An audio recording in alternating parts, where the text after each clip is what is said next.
एक न्यायप्रिय राजा की प्रेरणादायक कहानी।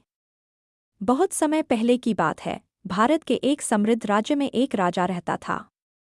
उसका नाम था राजा वीरेंद्र। वह बहुत ही न्यायप्रिय, दयालु और बुद्धिमान शासक था। उसकी प्रजा उससे बहुत प्रेम करती थी। राजा रोज सुबह दरबार लगाता और लोगों की समस्याएं सुनता। एक दिन दरबार में दो किसान आए। दोनों एक ही जमीन पर अपना हक जता रहे थे। दोनों के पास कागज भी थे और दोनों ही खुद को सही बता रहे थे। राजा ने तुरंत फैसला नहीं किया। उसने कहा, सच्चाई जल्दबाजी में नहीं मिलती, उसे धैर्य से खोजा जाता है।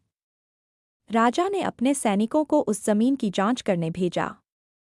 जांच में पता चला कि जमीन के नीचे एक पुराना घड़ा दबा है, जिसमें कुछ सोने के सिक्के थे। असली मालिक वही था जिसे उस घड़े के बारे में पता था। पहला किसान चुप रहा, लेकिन दूसरे किसान की आंखों में चमक आ गई।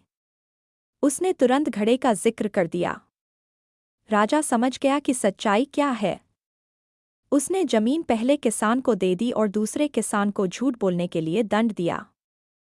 दरबार में सभी ने राजा की बुद्धिमानी की प्रशंसा की। राजा ने कहा, राजा की ताकत तलवार में नहीं, उसके न्याय में होती है। उस दिन से राज्य में और भी शांति और विश्वास बढ़ गया। सीख: सच्चाई और धैर्य से लिया गया निर्णय हमेशा सही होता है।